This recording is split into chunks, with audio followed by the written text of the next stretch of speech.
che Silorio Massarini, soutiene Regina Forse.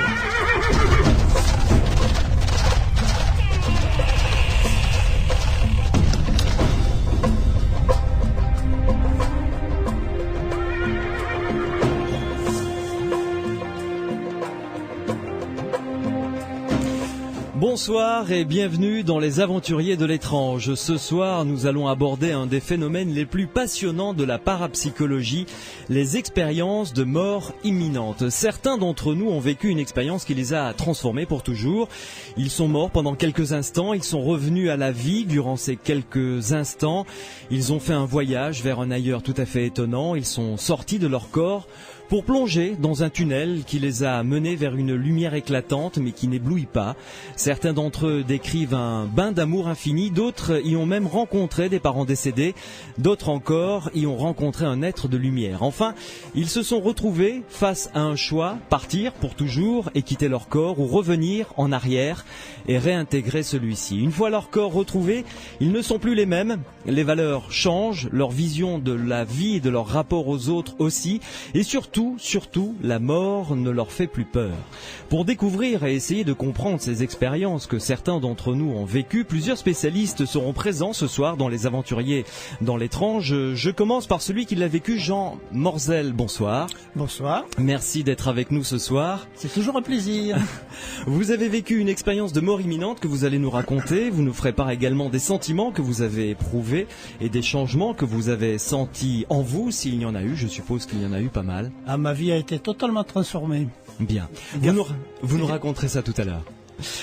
Jocelyn Morisson, journaliste scientifique, bonsoir. Bonsoir. Alors, vous êtes l'auteur de plusieurs livres sur les phénomènes paranormaux, Voyance et Science, et sur les expériences de mort imminente. Vous organisez un événement de portée européenne, internationale.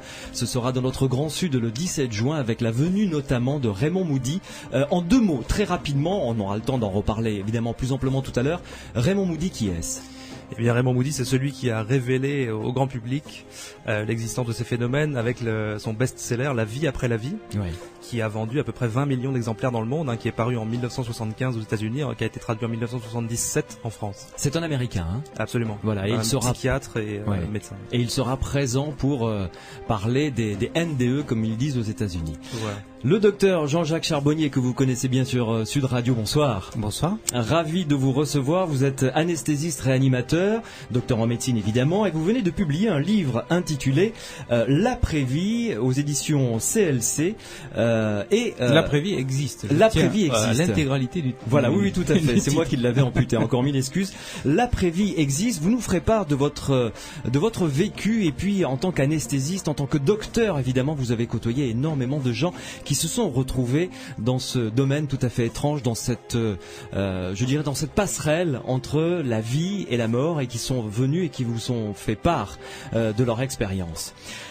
Vous pouvez évidemment, comme chaque samedi et chaque dimanche soir, nous contacter à notre standard. Si vous-même vous avez vécu ce type d'expérience, vous l'avez compris, deux spécialistes sont avec nous, quelqu'un qui l'a vécu également.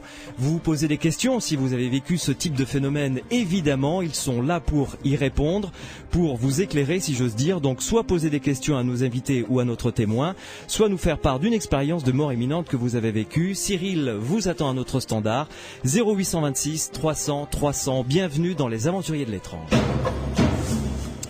Jean Morzel, nous allons commencer avec vous. Vous allez être notre témoin pour notre premier témoin. Il y en aura d'autres, j'espère, à notre standard tout au long de cette émission jusqu'à minuit. Alors on va remonter en arrière, en 1949. Très très loin. Vous n'étiez pas né. C'est vrai, c'est vrai. Et pourtant, il m'est arrivé en 1949, le 9 juin 1949, un événement absolument particulier, étrange, qui a transformé toute ma vie. Suite à une opération militaire, j'ai reçu une balle dans la poitrine qui m'a fait tomber, assommé, mais toujours conscient. Oui. De ce fait, on m'a amené, j'étais du côté d'Auch, on m'a amené à Toulouse, à l'hôpital Larrey, où j'ai été opéré.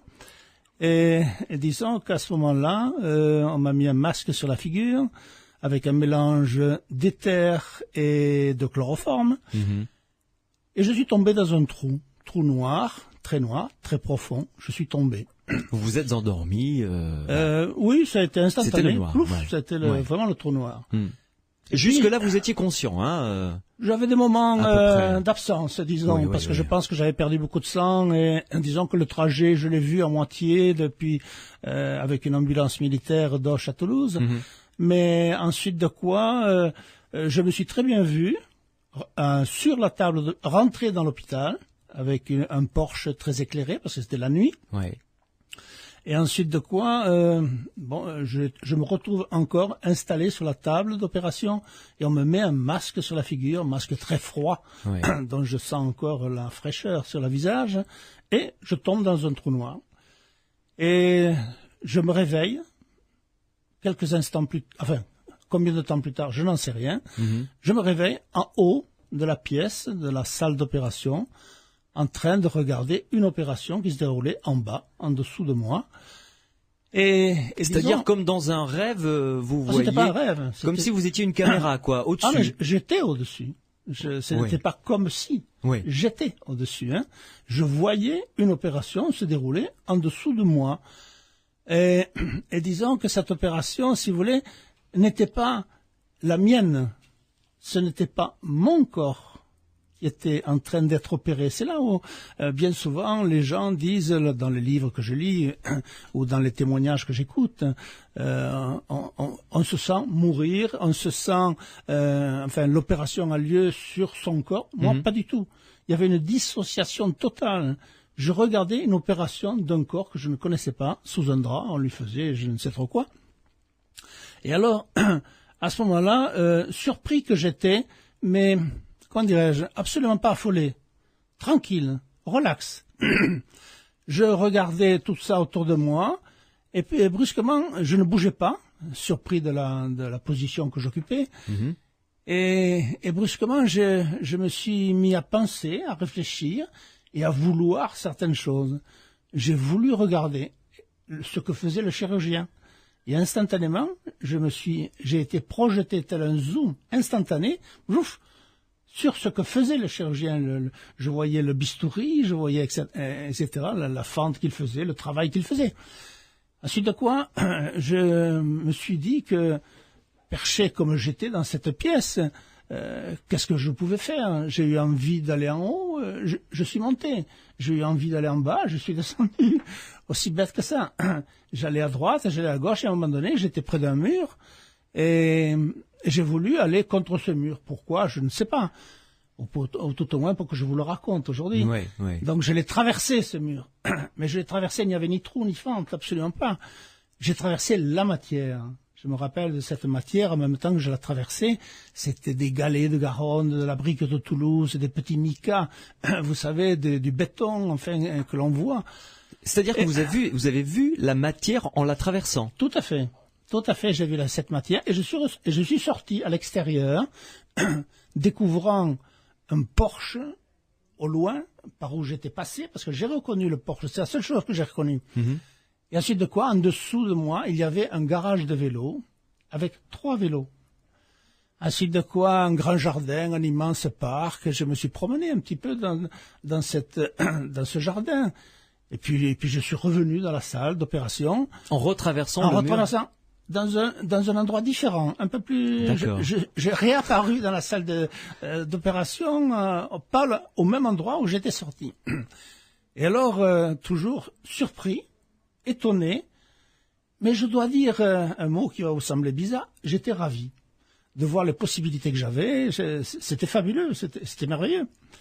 Et brusquement, je me suis rendu compte que, en parlant, les gens que j'entendais, je les entendais en écho. Alors, comment vous expliquer ça?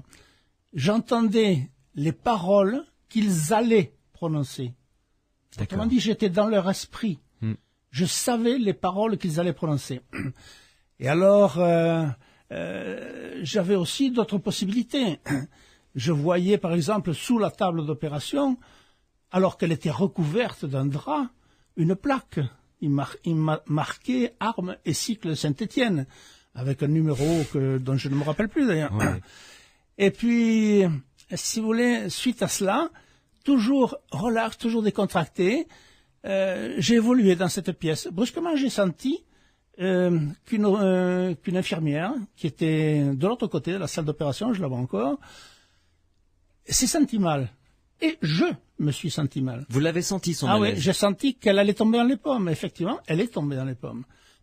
Bon, à ce moment-là, le chirurgien a dit, je reconnais qu'il l'a poussée, je n'ose dire avec ses pieds, mais c'est vrai, il l'a repoussée dans un coin en lui disant, elle s'en sortira. Ce qui laissait supposer que la personne qu'il était en train d'opérer risquait de ne pas s'en sortir. Ouais.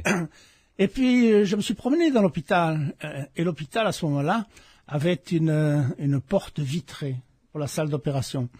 Et j'ai eu, en la traversant, parce que je l'ai traversée comme le reste, et j'ai eu une sensation, c'est la première fois que j'ai eu une sensation de mon corps, de ce que j'étais, parce que mon corps s'était tiré. Je me suis senti avec le corps qui s'est tiré. C'est curieux, mais enfin... Donc, vous aviez encore la sensation de votre corps? Voilà. Des bras, des jambes? Ah, j'étais en entier. J'avais tout, mais d'une manière différente. Autrement dit, j'avais la totalité de mon corps, mais qui n'avait pas la physionomie qu'il a aujourd'hui. Mais j'avais la totalité de mon corps. Mon corps était total. Et disons que c'est le seul moment où j'ai senti mon corps. Il s'est légèrement étiré. Ensuite de quoi, je suis sorti donc à travers la glace vitrée. J'ai vu un poste d'eau qui aura son importance plus tard. Et disons que je traversais l'hôpital. Alors là, si vous voulez, maintenant j'avais l'habitude de manœuvrer l'objet que j'étais. Oui. Je fonçais à travers les murs, rien ne m'arrêtait, les portes, tout ça. C'était assez extraordinaire. Et puis je traversais un dortoir, j'ai vu des gens qui attendaient. Enfin, c'était absolument extraordinaire. Et vous n'étiez toujours pas étonné de ne pas être vu? Non, c'est quelque chose qui ne m'a pas frappé. Ouais. Quelque chose qui ne m'a pas frappé. La seule chose dont je pouvais me rendre compte, c'est que j'étais ailleurs. J'étais dans un ailleurs que je ne peux définir. Mais j'étais ailleurs. Je n'étais pas... et pourtant, si, j'étais là. Il n'y avait pas de raison puisque je voyais tout ce qui s'est déroulé en même temps. Mais j'étais dans... Je dirais maintenant dans une autre dimension. Enfin, à ce moment-là, j'avais 20 ans, je ne pensais pas qu'il pouvait y avoir plusieurs dimensions. Au contact de mon ami Jean-Jacques Charbonnier, maintenant je sais qu'il y en a plusieurs. Enfin, ça c'est une aparté particulière. Et alors, ensuite de quoi, je suis re-rentré à nouveau dans la salle d'opération, et je me suis, à ce moment-là, mis au-dessus de ce corps. Oui. J'allais dire de mon corps. Oui. Mais c'était pas encore mon corps. Au-dessus de ce corps, et à l'inverse de ce que disent la plupart des expérienceurs, comme dit le docteur Raymond Moody, je suis descendu au bout de mon corps. Il y avait un appareil qui aspirait le sang. C'était le seul bruit que l'on entendait d'ailleurs. Où les incartades et les ordres du chirurgien. Et voilà, les ordres du chirurgien qui respectaient parce qu'on lui donnait, enfin, il s'est même engueulé avec l'infirmière qui lui donnait des ordres. Mais je me rappelle ça, parce que vous savez, je n'ai aucun effort pour vous raconter ça, car je le vois. Ça reste encore très présent. Ça se déroule comme ça. Je peux vous dire comment elles étaient habillées, enfin, etc. Tout se déroule. C'est exactement comme si je voyais un kaléidoscope qui se tournait devant moi. Ouais. Oui, dernièrement, petite parenthèse. Je peux faire une petite parenthèse? Allons-y, je vous en prie. Je fais une petite parenthèse. Je suis passé à une émission de radio, de télévision, il y a pas si longtemps. Et alors, la journaliste qui m'interviewait me posait des questions, etc., sur mon NDE, ce que je vous raconte maintenant.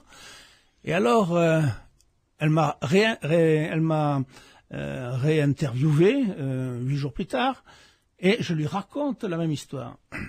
Et alors, cette jeune femme est intriguée, mais elle me dit, mais monsieur Morzel, je lis en même temps tout ce que vous venez de me dire, mais vous me répétez exactement la même chose. Et je lui dis, je n'ai aucun mérite, je le vois. Ouais. Alors, je lui dis cette chose qui a été extraordinaire. Je pouvais voir en même temps le grain qui avait contre la paroi de la salle d'opération, en même temps que les pavés de la salle d'opération. Et alors à ce moment-là, elle me dit, enfin, monsieur Morzel, il ne devait pas y avoir de pavés. Il n'y a rien de plus anti-hygiénique dans une salle d'opération que d'avoir des pavés, où c'est un ramassis de microbes constant. Alors là, j'ai eu un flash, et je me suis dit, alors là, peut-être qu'elle a raison. Ce serait la première fois que je me suis trompé. Et alors à ce moment-là, je dis attendez. Et j'ai foncé dans un bureau, plutôt c'est mon épouse Claudie qui a foncé, et m'a ramené un vieil album où il y avait des photos de l'opération. Et la salle d'opération avait des pavés. D'accord. Donc il y a 5 ans, j'ai encore confirmation que ce que j'ai vu était toujours la réalité. Mais ce qui allait arriver encore allait être la chose la plus importante. Donc je me suis enfoncé dans ce tunnel, je suis descendu et puis je suis remonté. Le tunnel, comment le décrire? Évidemment, c'était pas un tunnel routier ni SNCF, c'était un tunnel nuageux, cotonneux, je ne sais trop, un peu sans grande forme. La seule chose qu'il y avait une espèce de voile bleuté au-dessus de moi qui semblait être agité par un souffle quelconque, noir, et je fonçais dans un endroit de plus en plus noir, mais d'un noir qu'on n'a pas l'habitude de voir. Vous savez, quelquefois, ou en Afrique, j'ai eu la chance d'aller en Afrique, vous avez des nuits de noir terribles. Et c'était ça. C'était vraiment extrêmement noir. Et puis... C'était angoissant? Tout est devenu noir. Absolument pas. Je n'ai pas jamais été angoissé. J'étais curieux de tout ce qui m'arrivait. Pour le moment, je n'étais que curieux. Ensuite de quoi, une fois que ce noir dans lequel je suis entré a été entièrement tout autour de moi, j'ai vu une lumière dans le fond. Exactement comme un soleil se lève, si vous voulez, après une nuit noire. C'était une lueur au préalable, et puis cette lueur s'est transformée en une lumière plus précise, comme un lever de soleil, par exemple. Hein. Oui. Et cette lumière est arrivée près de moi, enfin, est venue vers moi. Et au fur et à mesure qu'elle s'approchait de moi, alors là, ça a été le bonheur, la féerie, la joie, c'était merveilleux. Je ne pense pas que sur Terre, on puisse avoir une joie aussi grande que ce que j'ai vécu sur ce moment-là. Et que cette lumière m'a entouré. Elle ne s'est pas refermée derrière moi. Je ne suis pas rentré dans la lumière. Elle m'a entouré. Et alors, je vais vous dire une chose absolument ahurissante. C'est que cette lumière m'a parlé. Comment pouvez-vous comprendre qu'une lumière puisse parler? Je conçois votre scepticisme, et pourtant, elle m'a parlé. Et il y a eu échange entre nous. Et ça a été fabuleux, c'était merveilleux. Et j'ai eu l'impression de tout connaître, de tout savoir, et surtout d'être aimé. J'ai été aimé d'une manière, et je suis encore aimé d'une manière fabuleuse, car cette expérience vous amène à savoir qu'il y a un au-delà, que cet au-delà n'est fait que d'amour. On sent une émotion quand vous parlez de cette lumière. Parce que j'y suis dedans, quand je parle. Ouais. Et elle est en moi. Elle est en moi. Je vous expliquerai après une petite chose. C'est que, une fois que je suis resté avec cette lumière, combien de temps, je ne peux le dire, mais à un moment donné, elle est repartie. Elle s'est éloignée. Et à ce moment-là, je me suis rendu compte que c'était pas la lumière qui s'éloignait, mais c'était moi qui revenais dans le tunnel, qui redescendais dans le tunnel. Et alors j'ai eu une tristesse aussi grande que autant j'avais eu de bonheur d'être près de la lumière, et là j'ai eu une tristesse terrible, terrible, jusqu'au moment où j'ai accepté la chose. C'est drôle, c'était curieux, c'était instantané, où j'ai accepté la chose, car j'ai su que je prenais avec moi cette lumière. Et cette lumière, je l'ai prise avec moi, et je l'ai toujours avec moi. Et ça, si vous voulez, ça m'a rassuré, ça m'a tranquillisé. Et de ce fait, ensuite, je suis redescendu, j'ai réintégré la salle de l'opération, la salle d'opération, et à ce moment-là, je suis arrivé au-dessus de mon corps, que j'ai réintégré par la fontanelle, par le haut de la tête, et j'ai réintégré ce corps. Une sensation particulière à ce moment-là? Point encore, mais ça allait venir, parce que j'ai réintégré mon corps si vous voulez, de la façon dont une main épouse un gant. Vous savez, j'ai repris la possession de mon corps. À ce moment-là, il est devenu mon corps. Et à ce moment-là, j'ai recommencé à souffrir. Ouais. Et ensuite, vous êtes redevenu conscient, je veux dire conscient matériellement, Alors ensuite, si vous voulez, parce qu'après j'ai été très longtemps malade. J'ai été le premier Toulousain, merci Monsieur Fleming, à bénéficier de la pénicilline. Ouais. J'ai été le premier Toulousain à bénéficier d'un bistouri électrique. Hein? Oui. Merci, monsieur, je ne sais, monsieur Charbonnet tout à l'heure vous dira. et disons que tout ceci était, si vous voulez, réuni pour que je m'en sorte. Ouais. Mais et là, pour que je sois devant monsieur Benedi aujourd'hui. Pour qu'on comprenne bien ce qui s'est passé quand vous avez réintégré votre corps. Ensuite, ça a été le trou noir et vous vous êtes réveillé en salle de réveil, de réanimation, voilà. J'imagine. Disons que à cette époque-là, il n'y avait pas tout cela. Peut-être, je traversais, était pendant un certain temps dans une salle particulière. Enfin, moi, je me suis réveillé dans mon lit. Pas de salle de réveil. Je me suis réveillé dans mon lit avec 41 de fièvre pendant 8 jours avec une piqûre de pénicilline tous les 3 jours. Je délirais, je racontais des histoires folles et j'étais très perturbé. J'ai été très perturbé pendant des semaines. Pendant des semaines, ça a duré et des semaines j'ai été perturbé. Car l'aventure qui m'était arrivée, comment dirais-je, c'était quelque chose qui pour moi était extraordinaire, c'est vrai, mais qui n'était confirmé par rien. Je rêvais des choses épouvantables. Donc, est-ce que je n'avais pas rêvé tout ce que j'avais vécu, à savoir toutes les possibilités que j'avais, etc. Et alors, lorsque j'ai eu la possibilité de m'asseoir dans mon lit, une des premières choses que j'ai demandé aux infirmiers qui étaient tout autour, de m'amener à la fenêtre de ma chambre d'hôpital. Alors comme on passe tout à un grand malade, ils m'ont pris les deux, ils m'ont amené à l'hôpital, à la fenêtre. Oui. Et j'ai ouvert cette fenêtre, on était au mois de juillet, et la première des choses que j'ai faites, c'est je me suis penché à l'extérieur et j'ai vu un garage de vélo. Vous pouvez pas savoir comme c'est beau, un garage de vélo. Et un garage de vélo il y avait 20, 30 vélos. Alors que moi je l'avais vu la nuit, bien sûr, il y en avait que 3 vélos. Et alors là, si j'avais vu le garage de vélo, c'est que tout le reste était vrai. Ouais. Et ça a été un soulagement fabuleux, fantastique, je n'avais pas rêvé. Et depuis, si vous voulez, ça a été la première phase. La deuxième phase, on en parlera peut-être un peu plus tard, qu'est-ce qu'il fallait que j'en fasse de ça? De tout ça, ouais. Mais enfin, voilà, en gros, si vous voulez. Est-ce que vous en avez parlé au chirurgien? Oui, oui, j'en ai parlé au chirurgien. Parce que le chirurgien qui m'opérait, qui m'avait opéré, pardon, et j'avais un trou béant dans la poitrine, 27 cm de profondeur, parce que quand il a amené des pinces pour m'enlever des bouts de bricoles et de foie qui restaient dans le fond, ça n'en finissait pas. Je me disais chaque fois ça va sortir de l'autre côté. Et non, il a enlevé des bouts de foie. Et alors, à un moment donné, je lui ai dit quand même, docteur, vous avez mal fait votre travail. Il me dit pourquoi? Mais je sais qu'à un moment donné, vous avez pris mon foie avec votre main, mon foie, puisque je savais à ce moment-là que j'avais été opéré du foie, et vous l'avez mis sur votre main gauche, et avec votre bistouri électrique, vous l'avez entaillé. Ah, il a dit, on vous l'a raconté. Et oui. J'ai dit non, je l'ai vu. Il a dit quoi, vous l'avez vu? Oui, je l'ai vu. J'ai vu, j'étais en haut de la pièce. Bon, et sur le moment, ça n'a pas fait tilt. Sur le moment, ça n'a pas fait tilt. Mais enfin, de temps en temps, il me dit, alors vous avez toujours vos idées, enfin, etc.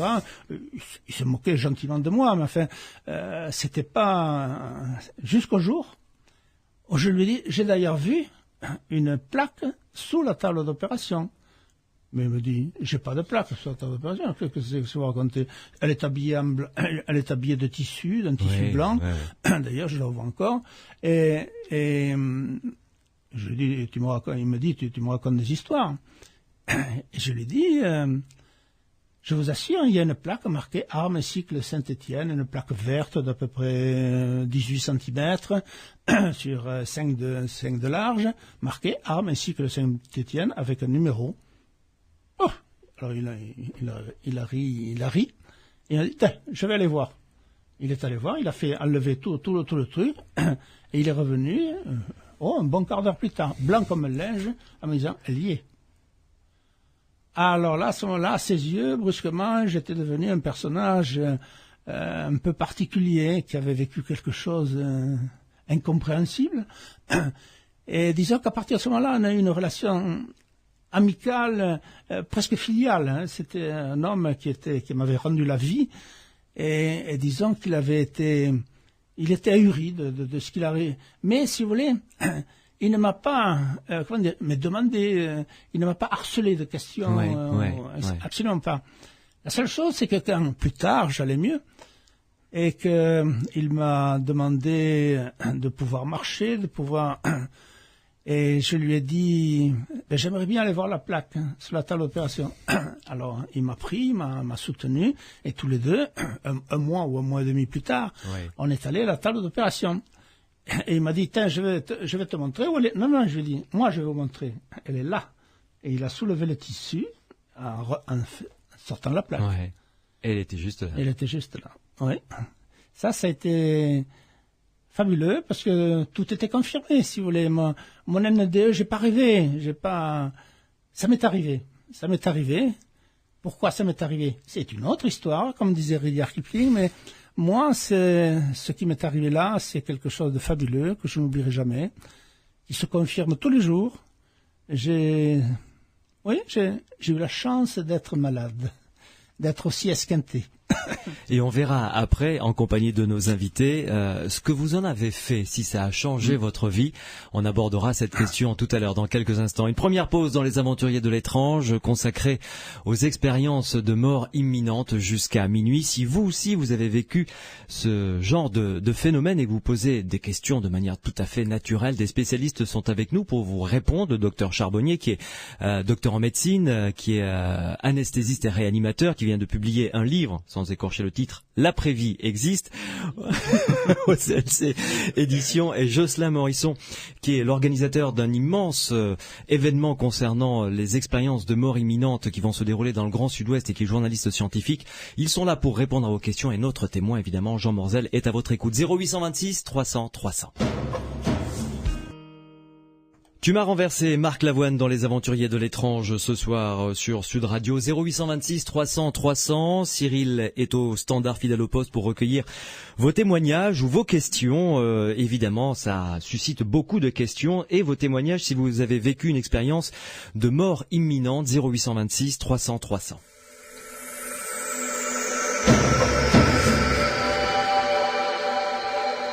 Notre témoin Jean Morzel est en notre compagnie ce soir avec Jocelyn Morisson qui est journaliste scientifique et le docteur Jean-Jacques Charbonnier. Je me tourne vers vous, messieurs, en commençant par vous, Jocelyn Morisson. Quel est votre sentiment vis-à-vis de ces phénomènes qui posent quand même des questions fondamentales? Mais d'abord, pour commencer, après avoir entendu ce témoignage très émouvant de Jean Morzel.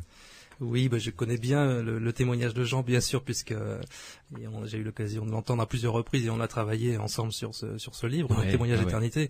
Vous avez raison de dire que ça pose des questions, c'est ça le point fondamental, c'est-à-dire qu'on n'a pas de réponse. Hein, mais on n'aurait pas de questions s'il y avait un témoignage, ou s'il y en avait deux. Le problème, c'est qu'aujourd'hui, il y en a des millions. Il y a des millions de témoignages semblables et je crois même qu'on peut parler de centaines de millions à travers le monde. Hein. Ouais. Donc la problématique, elle se pose comme ça, c'est-à-dire que des gens qui ont vécu quelque chose comme ça, si c'est de l'ordre de l'hallucination, si c'est de l'ordre du rêve, on aurait vite fait le tour finalement. Alors pourquoi est-ce que finalement cette expérience de mort imminente, elle est aujourd'hui une vraie question scientifique? Eh bien justement parce que des millions de gens rapportent les mêmes choses, les mêmes. Il y a des choses qui reviennent tout le temps, cette histoire de tunnel, cette histoire de lumière.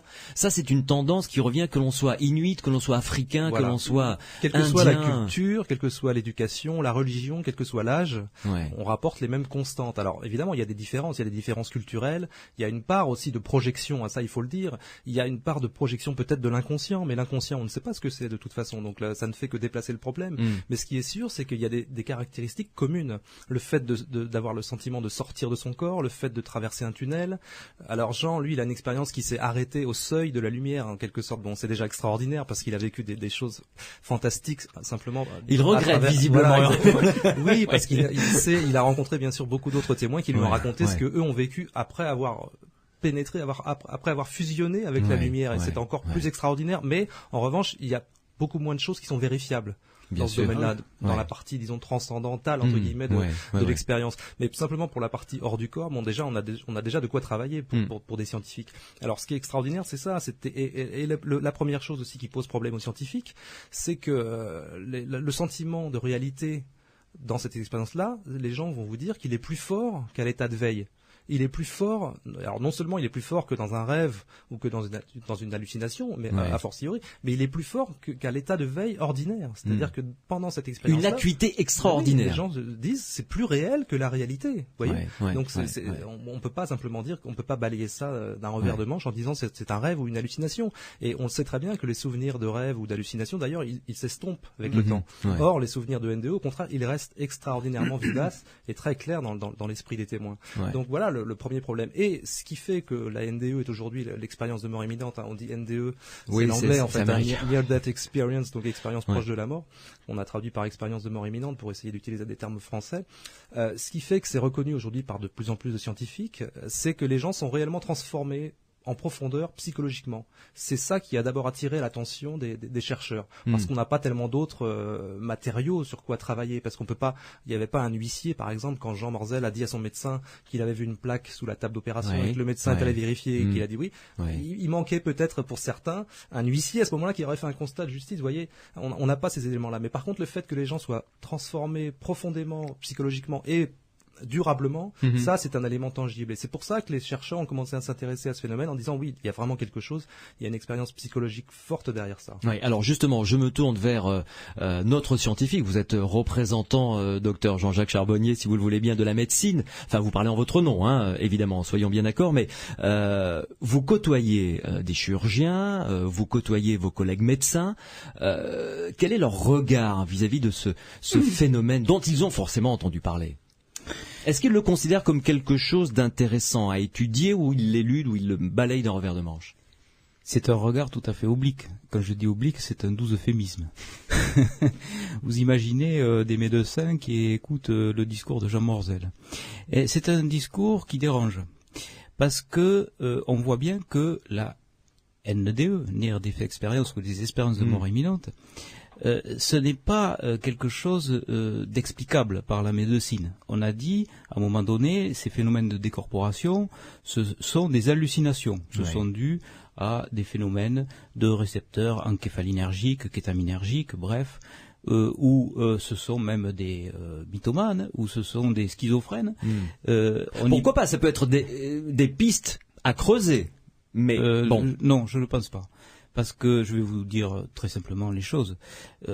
60 millions de mythomanes qui ont le même discours, totalement improbable. La schizophrénie, c'est une maladie psychiatrique qui inclut des patients qui sont dans un délire paranoïaque, mais tout à fait individualiste. Ils vont pas se calquer sur un discours du voisin ou comme ça. Donc, ça ne tient pas. Et en plus, dans la décorporation, l'hallucination ne tient pas non plus, puisque on a pu vérifier le témoignage de Jean Morzel, mais il n'y a pas que son témoignage. On a pu vérifier qu'il y avait réellement des sorties de corps, que les gens sortaient de leur enveloppe corporelle, passaient à travers les murs, décrivaient ce qui se passait dans une salle d'attente lorsqu'il s'agissait de comateux, et on a pu vérifier tout ça. Donc, la théorie de l'hallucination ne tient pas une seconde. C'est à partir de là que ça dérange beaucoup. Mais ça dérange beaucoup les médecins. Ça dérange pas du tout les scientifiques. Ah, pur et dur. Parce qu'il nous arrive avec Jean Morzel de faire des conférences dans les milieux scientifiques, la CNRS, l'INSA. Et là, on est très bien accueillis parce qu'il y a une espèce d'ouverture d'esprit. Une oreille attentive au moins. Ben oui. Parce que quand vous expliquez donc à un scientifique, un mathématicien qu'il n'y a pas que 4 dimensions, la surface avec la longueur, la largeur, je dis pour les auditeurs, excusez-moi de cette vulgarisation, si, au contraire. La hauteur pour les volumes et la 4e dimension, le temps. Bon. Quand on leur dit qu'il y a peut-être une 5e dimension, ils nous rient presque au nez, ils ont calculé qu'il y en avait 10 de plus. Donc ça rentre tout à fait dans leur corde.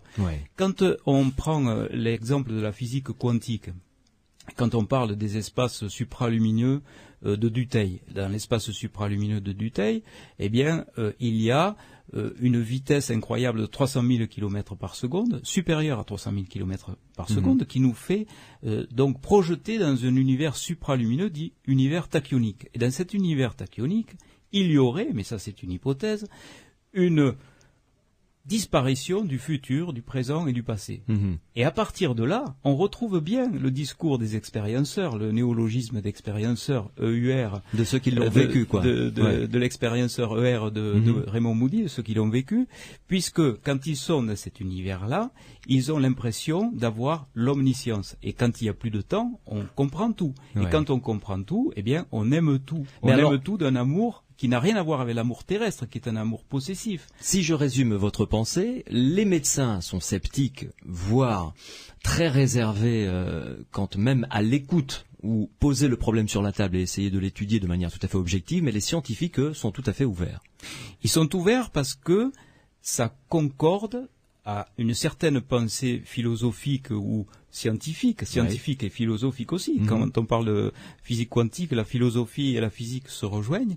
Et puis, c'est quelque chose qui ne les choque pas. Et puis, à partir du moment où un phénomène est répétitif et reproductible, c'est le principe même de la science, on essaye de trouver une solution. Alors, la solution s'ouvre et jusqu'à preuve du contraire, qu'il n'y a pas une autre solution qui vient contrecarrer les éléments qui sont donnés, eh bien, elle est valable. Par contre, pour les médecins, c'est tout à fait différent. Un médecin, il a une, si vous voulez, une vision tout à fait cartésienne et tout à fait étroite de la chose. Le médecin, il a peut-être été déformé, j'en fais partie, par des études longues, des études qui sont très stéréotypées. On nous apprend que le corps humain, ça fonctionne comme ça. Et puis, quand on nous dit que peut-être il y a un élément qui est inexplicable ou inexpliqué, eh bien ça, si ça rentre pas dans le cursus de ce qu'on a étudié, ça n'existe pas. On rejette ça. C'est cette tendance-là. En plus, la médecine actuelle fait une médecine symptomatique. Elle ne travaille pas du tout en amont de la maladie. Elle travaille sur la maladie qui est apparue. Et quand on prend du point de vue médical la définition de la mort cérébrale, c'est tout à fait critiquable. Bon, pour déclarer qu'un cerveau est mort, il faut avoir donc 2 électroencéphalogrammes plats à 4 heures d'intervalle avec certaines données biochimiques du sang qui font que on est mort, et avec une disparition de la respiration spontanée lorsqu'on débranche le respirateur. Or, on a vu qu'il y avait des gens qui avaient vécu des NDE, qui étaient, et c'est beaucoup plus rare, mais ça existe dans la littérature, qui avaient eu ces comas dépassés, et pendant ces périodes de coma dépassés, ils ont eu la chance de revenir, c'est rare de revenir d'un coma dépassé, ils ont décrit leur NDE. Donc ils avaient une activité cérébrale qui était quasiment nulle, et nulle même, puisqu'électriquement nulle, et pourtant ils ont un vécu. Et donc les médecins devraient arrêter de penser que le cerveau est une glande qui sécrète la pensée, comme la vésicule sécréterait la bile. Il y a autre chose. Parce que justement, les NDE posent la question primordiale, et Jean Morzal a été très clair là-dessus. Vous étiez vous-même avec vos souvenirs, avec vos yeux, vos ouïes, quelque part à flotter comme vous le désiriez. C'est-à-dire que votre corps était dans la salle d'opération, mais vous-même, ce qui fait que Jean Morzel est Jean Morzel, vous étiez ailleurs, on est d'accord? Je flottais, je flottais tout le temps, j'étais ailleurs, c'est vrai. J'avais des... Mais il y avait, je veux dire, une dissociation entre... Il y avait une dissociation totale. Le Jean Morzel physique. Entre le corps que je voyais étendu sous un drap et moi qui me promenais allègrement dans l'éther. La seule chose qu'il y avait, je n'avais pas de sensation, mais j'avais des sentiments. Autrement dit, je n'avais ni chaud ni froid, mais j'avais envie de faire quelque chose. J'avais envie j'étais heureux, j'avais des sentiments. Les sentiments, je les avais tous. Avec les souvenirs, avec tout. Oui, disons que les souvenirs, je n'y ai pas pensé dans la mesure où, si vous voulez, ce que je vivais était tellement extraordinaire que j'étais complètement dedans. Hein. C'était surtout cette différence. Je n'avais plus de sensation, ni chaud ni froid, je vous dis. La seule sensation que j'ai eue, ça a été lorsque j'ai traversé la porte vitrée. Ça, j'ai eu cette sensation. Mais après, j'avais des sentiments, j'avais envie de faire quelque chose, j'avais envie d'aller Vous étiez vous-même, c'était Jean Morzel. Absolument. Absolument. Alors, qu'est-ce que ça devient, cette cette chose, cet esprit, cette âme, je ne sais pas comment on peut l'appeler, une fois que le corps biologique s'arrête, c'est la question fondamentale que pose justement ce phénomène des NDE, et c'est là où ça devient absolument fascinant. Une pause, le standard est ouvert, 0826 300 300 si vous avez des questions ou des témoignages. Les aventuriers de l'étrange continuent jusqu'à minuit.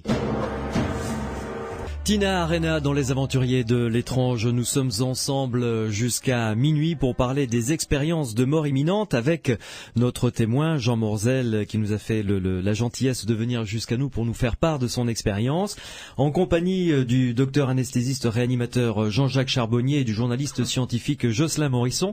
Jocelyn, revenons sur le scepticisme des docteurs. Vous m'avez dit pendant que l'on écoutait Tina Arena, il y a des toubibs, tous ceux qui vont venir le 17 juin à Martigues, donc dans les Bouches-du-Rhône, lors de cette réunion internationale que l'on est en train d'organiser sur l'expérience de mort imminente, sont des toubibs. Absolument. Nous, on a choisi de placer ces premières rencontres sous l'angle de la médecine, précisément. Ouais. Donc, on a invité quasi exclusivement des gens qui sont docteurs en médecine ou qui sont chercheurs en biologie moléculaire ou ce genre de choses. Donc, le scepticisme des médecins, il est normal. Je dirais, il faut que les médecins soient sceptiques, mais dans le vrai sens du terme, c'est-à-dire qu'ils doivent exercer un doute critique. D'accord. Donc, le scepticisme, ça veut pas dire, ce terme a été un peu dévoyé, ça veut pas dire qu'on est hostile nécessairement. Il faut être sceptique. C'est ça. Au contraire. On n'a pas à gober entre guillemets des témoignages comme ça et en disant c'est parfait donc Dieu existe, donc l'âme existe, etc. On n'en est pas là, évidemment, il y a un cheminement qui est fait, il y a des gens qui se font leurs convictions, ceux qui ont vécu l'expérience, ceux qui travaillent dessus se font leurs convictions. Nous, dans le cadre de cette première manifestation qu'on organise, alors je précise que je ne suis pas l'organisateur, je suis un des co-organisateurs, c'est à l'initiative d'une jeune journaliste et documentariste donc de Marseille qui s'appelle Sonia Barcala. C'est elle qui a donné l'impulsion pour organiser ces rencontres. Et donc effectivement on a décidé d'inviter tout un tas de médecins et les gens qu'on invite autour de Raymond Moody, puisque l'idée première c'était de faire venir Raymond Moody pour faire un petit peu le bilan, 30 ans de réflexion, 30 ans de recherche, où est-ce qu'on en est aujourd'hui, comment est-ce que ça a évolué aux États-Unis, comment est-ce qu'il est reçu ailleurs, etc. Qu'est-ce qu'on pense de ces travaux. Mais il se trouve qu'en Europe aussi il y a des gens très sérieux qui travaillent là-dessus. Donc on a invité le docteur Sam Parnia, qui est un médecin britannique, qui est un spécialiste en médecine interne et en soins intensifs, qui est donc un médecin britannique qui actuellement est détaché à New York, mais bon, qui sera là, qui a publié dans des revues de réanimation. Et qui a récolté aussi des témoignages, j'imagine. Absolument, il a fait des études assez poussées là-dessus. On a invité également le docteur Pim van Lommel, qui lui a publié une étude, donc il est lui cardiologue néerlandais. Il a publié dans une revue médicale de référence qui s'appelle The Lancet, une étude qui fait référence, donc, puisque il arrive à des conclusions tout à fait semblables à celles que les autres ont obtenues. On a invité également le docteur Mario Beauregard, qui est un médecin canadien spécialiste sur les états mystiques, les états dont c'était une discipline qui s'appelle la neurothéologie, etc. On aura bien sûr Jean-Jacques Charbonnier, et on a les spécialistes français, le docteur Jean-Pierre Jaudan qui travaille là-dessus depuis 15 ans. Donc ça, ce sont des médecins qui ne sont pas sceptiques, mais qui au départ l'étaient, je veux dire, naturellement, ou alors ce sont des naïfs s'ils ne sont pas sceptiques à la base. Mais aujourd'hui, ils sont ouverts au sujet, et en général, il y a d'autres médecins, un qui est très connu qui s'appelle Michael Sabom, qui au départ, lui, a fait une étude pour démontrer que tout ça, c'était bidon, justement. Et lui, en creusant le sujet et en travaillant sur des témoignages, sa conviction a été retournée, finalement. Donc ça, c'est des cas vraiment démarche intéressante, oui, tout à fait. Il y allait pour débunker, comme on dit entre guillemets, le sujet, dossier, puis finalement, et il a été convaincu parce qu'il y a vraiment des cas qui emportent la conviction. Mais encore une fois, on n'a pas de preuve de quoi que ce soit. Donc il faut se garder de dire qu'on a la preuve de la survie de l'âme ou qu'on a la preuve de ceci ou de cela. Mais ça reste l'hypothèse en ce qui concerne ce qu'a vécu Jean Morzel et pas mal de centaines de milliers d'êtres humains. Une des hypothèses la plus vraisemblable. C'est une hypothèse qui est aussi la plus économique, parce que quand on dit que les gens, il y a ce principe d'économie qu'on utilise en science qui consiste à dire que l'explication la plus simple est probablement la plus juste. Alors quand on dit que quelqu'un qui a des souvenirs de sa réanimation ou de l'opération qu'il a subie, et parce qu'il dit j'étais au-dessus de mon corps et j'ai vu tout ce qui se passait, bon, des gens qui sont bloqués là-dessus vont vous dire alors il a eu des micro-réveils, il a reconstitué un souvenir à partir de choses qu'il a vues avant, qu'il a vues après, et il a reconstitué tout un scénario. Moi je trouve ça beaucoup plus abracadabrant que d'envisager l'hypothèse où effectivement il y a une autre dimension dans laquelle la conscience existe. Alors aussi absurde que ça puisse paraître, malgré tout c'est quand même plus économique. Et ça mérite au moins d'être étudié. Absolument. Déjà, ça, rien que cette base. Docteur Jean-Jacques Charbonnier, dans votre livre L'après-vie existe, aux éditions CLC, vous faites part de témoignages que vous avez recueillis. Racontez-nous-en un. Oh ben, il y en a plusieurs. Mais si vous voulez, avant, je vais un petit peu revenir sur ce qui vient d'être dit à l'instant. C'est vrai que les gens essayent de reconstituer une vérité qui semble beaucoup plus improbable que la vérité avec un grand V. Et on a des phénomènes extraordinaires avec Jean Morzel quand nous étions à l'INSA. Bon, il y avait un micro-baladeur, les gens posaient des questions. Et puis, il y a quelqu'un qui est venu vers moi, qui paraissait assez réservé, etc. Et qui m'a dit, je sais moi ce qui est arrivé à Jean Morzel. Je sais ce qui y est arrivé. Il est sorti parce qu'il avait chaud, devait avoir de la fièvre. Et là, à ce moment-là, donc, il a vu ce fameux parc à vélo. Oui. Et ensuite, il a voulu réintégrer sa chambre. Mais il s'est trompé. Au lieu de rentrer dans sa chambre, il est rentré dans le bloc opératoire. Et là, quand il a été dans le bloc opératoire, il a eu un malaise, il est tombé, et il est tombé juste sous la table. Et c'est là qu'il a vu l'étiquette. Vous voyez un petit peu le cheminement rassurant pour essayer donc de gommer toute de s'accrocher aux choses. À des convictions. Donc le neuropsychiatre Fissinger qui a décrit ça très bien. Là, il appelle ça la dissonance cognitive, c'est-à-dire qu'à partir du moment où vous avez quelque chose qui vous dérange profondément dans votre système de pensée, eh bien vous allez avoir tout un tas de mécanismes correctifs pour annuler la chose, voire même la nier. Quoi. Oui, tout à fait. Donc voilà, je voulais faire cette petite mise au point, ce petit complément de Jocelyn Morisson. En ce qui concerne les expériences de NDE, moi j'en cite quelques-unes dans mon livre, puisque mon livre, c'est pas l'essentiel. La NDE fait partie des nombreux chapitres sur cette croyance en l'après-vie qui existe. Ça, c'est une conviction très forte que j'ai, et c'est ce que j'essaye de faire partager aux lecteurs à travers toutes les anecdotes de ma vie personnelle et surtout professionnelle en tant qu'anesthésiste réanimateur. Vous êtes confronté à la mort assez souvent. Voilà, je me situe un petit peu en acteur privilégié devant les portes de l'au-delà. Et je vois comme ça des vies échapper malheureusement assez régulièrement. Trop régulièrement, puisque la mort reste quand même l'ennemi numéro 1 du médecin, et à tel point que on ne la regarde plus dans les yeux et on veut même la nier. On passe devant la porte d'un mourant, les soins palliatifs, on commence à peine à en parler. Et c'est vraiment. Cela dit, il y a des gens qui font des choses remarquables dans ce domaine quand même. Bien sûr. Ne jetons pas l'anathème sur tout le monde. Non, bien sûr. Il y a des gens dans les hôpitaux qui font des choses remarquables. Oui, sur les soins palliatifs notamment, il y a un gros effort actuellement qui est pris en compte, et la mort commence à devenir partie intégrante de la vie. Ça fait partie du métier du médecin. Et il y a des médecins qui font un boulot formidable là-dessus. Je confirme. Alors, venons-en à un des cas que vous avez recueilli. Si vous voulez, je vais vous parler du motard, cet infirmier qui donc un soir de garde me raconte son expérience fabuleuse. Lui donc, il est sur sa moto à un carrefour, il est stationné, feu rouge. Tout à coup, il est percuté par l'arrière. Il ne sait pas ce que c'est, son corps s'envole et lui reste en haut et son corps retombe à terre.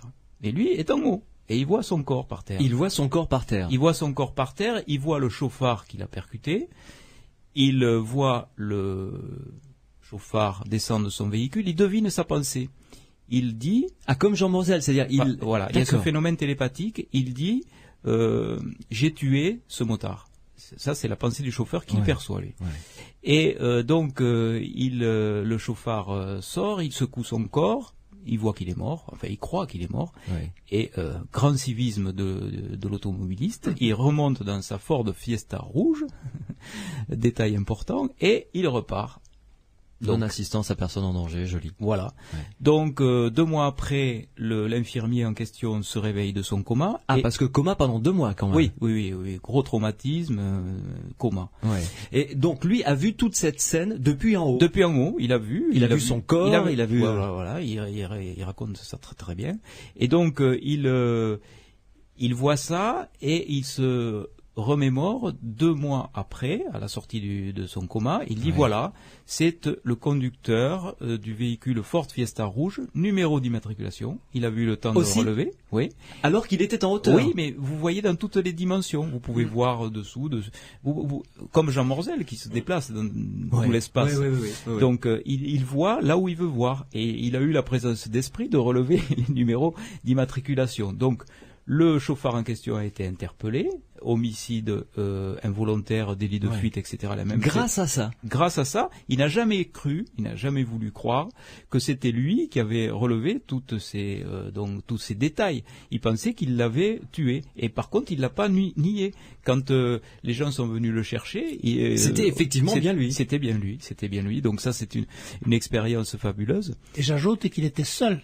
Ah oui, il était seul. Tu n'as pas dit qu'il était, oui, il était bien sûr. tout seul, personne n'en a pu confirmer. C'est extrêmement troublant, ça, comme témoignage. C'est un exemple comme celui de Jean Morzel qui montre bien que la décorporation n'est pas une hallucination.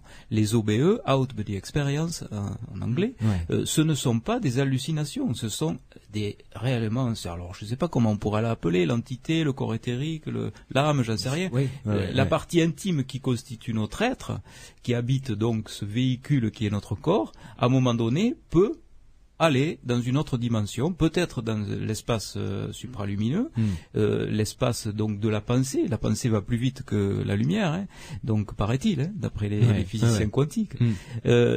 Pourquoi pas L'autre cas, là, il a, enfin, ça c'est extraordinaire. Il était dans le coma, enfin son corps était dans le coma pour essayer de faire la. C'est pas évident.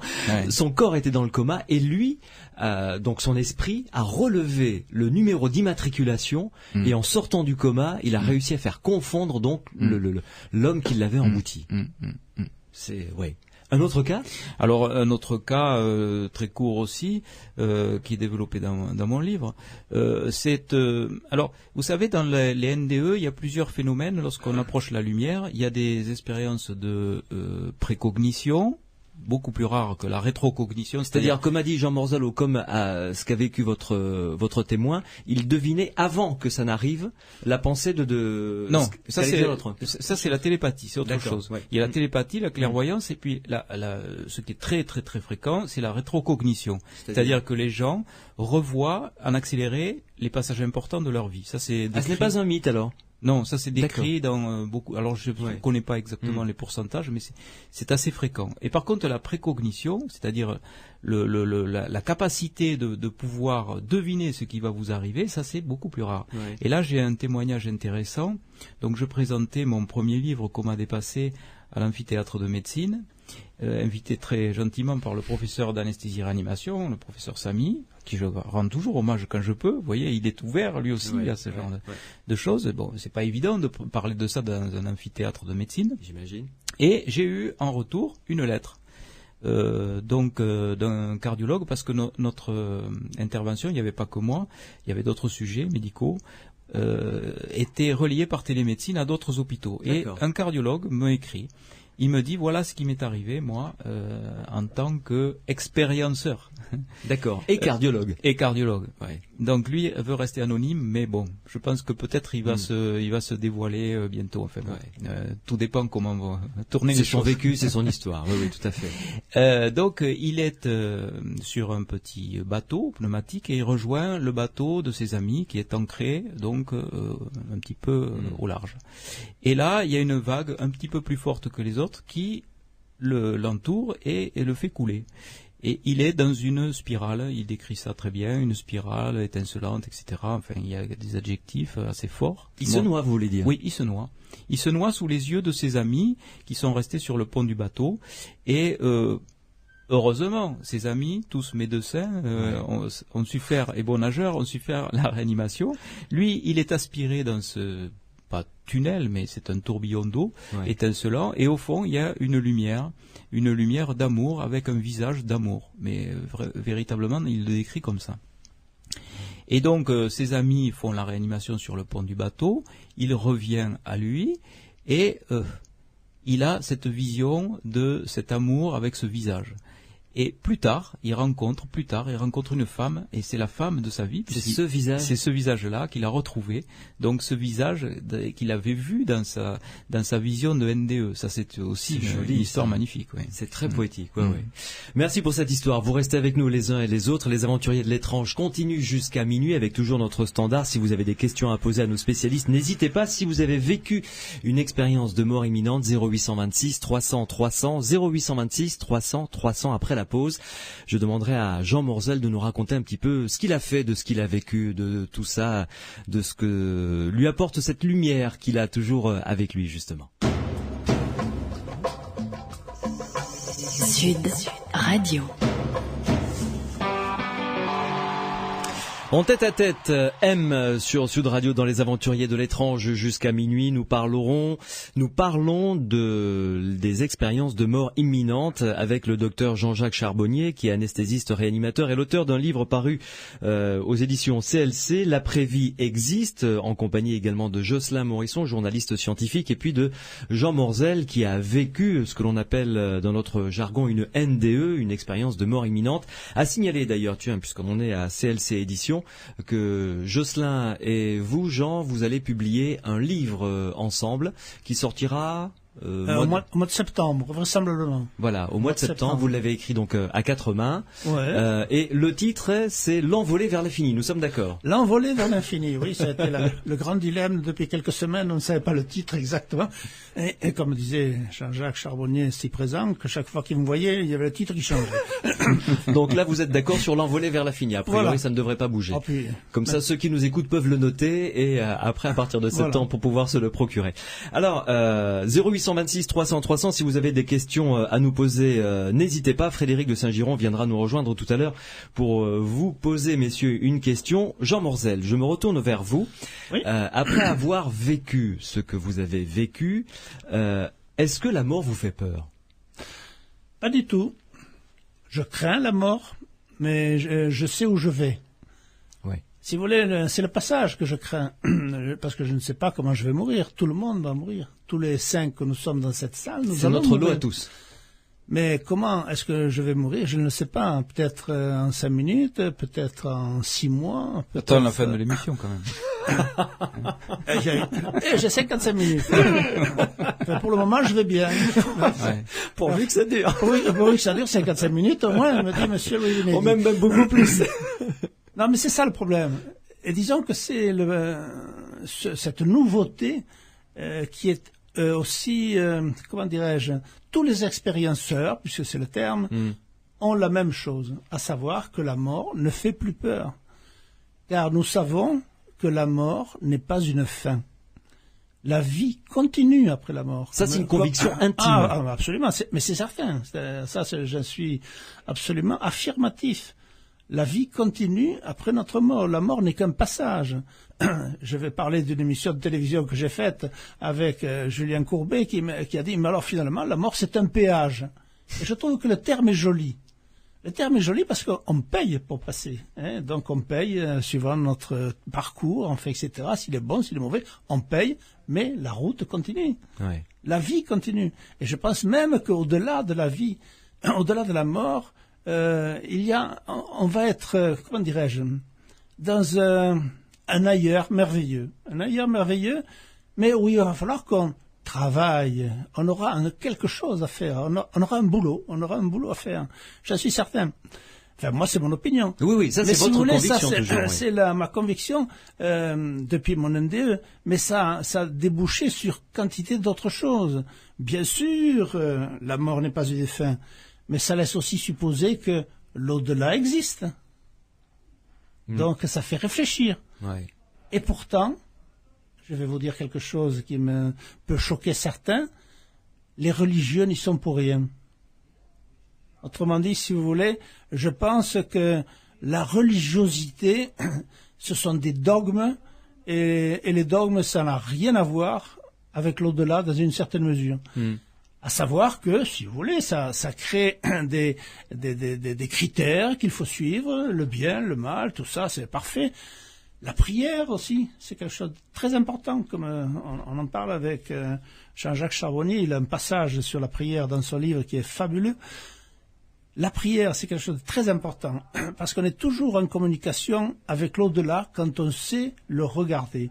Avec Jocelyn, justement, qui est en face de moi, on a fait des chapitres, et il a parlé surtout du paranormal. Mais dans le paranormal, il y a beaucoup d'au-delà, et il y a des choses extraordinaires qui vous arrivent, mais il faut avoir comment dirais-je, il faut savoir écouter, il faut savoir voir. Et ça, c'est tous les jours que l'on peut se rendre compte que l'au-delà est autour de nous. Mais dites-moi, Jean Morzel, la mort ne vous fait plus peur? C'est exact, oui. Vous vous rendez compte que de l'angoisse que ça suscite chez des millions d'êtres humains que nous sommes, de savoir que l'on va mourir. Tout à fait. Je veux dire, c'est quand même une angoisse existentielle. Sinon, tout à fait. Si on se dit, enfin, je sais pas, j'y suis pas arrivé encore, mais certains moines bouddhistes travaillent toute leur vie pour accepter la mort, que ce soit un passage, etc.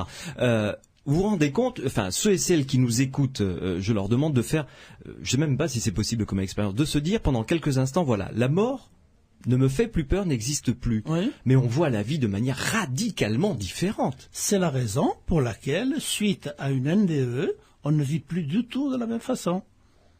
Car pour moi, la mort, j'y ai pensé tous les jours, et c'est la raison pour laquelle je vis intensément. C'est pas mal. C'est pour ça que je suis rayonnant, c'est pour ça que je suis heureux de vivre.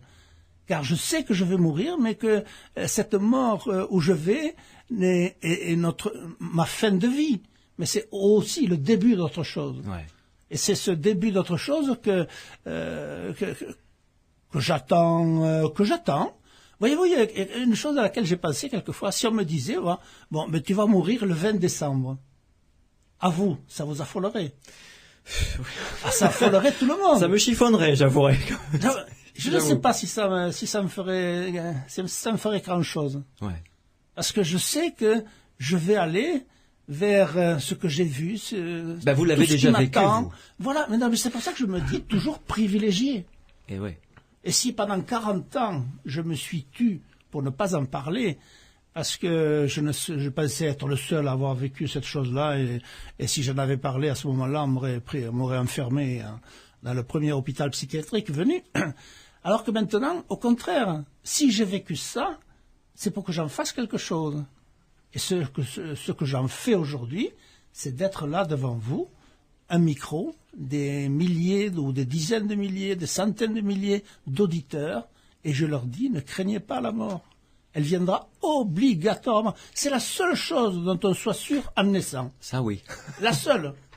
Tout à fait. Jocelyn, avant de retrouver ensuite Frédéric de Saint-Giron pour une question. Jocelyn. Oui, il faut insister aussi sur le fait que ne plus avoir peur de la mort, ça ne veut pas dire qu'on souhaite pour autant la mort. Absolument. Il faut faire très attention parce que absolument. Oui, la je suis NDE, elle est porteuse d'un message un peu ambivalent aussi. C'est-à-dire que, bon, effectivement, il y a un message par rapport à l'après-vie, mais il y a surtout, à mon avis, quelque chose à dire sur notre vie ici et maintenant. Bien sûr. La nature de la conscience, comment est-ce que ça fonctionne. Alors, il y a une chose importante à dire, c'est que les gens qui font des tentatives de suicide et qui vivent une expérience de mort imminente en reviennent avec un message fort qui consiste à dissuader quiconque de faire une tentative de suicide parce que la vie a du sens.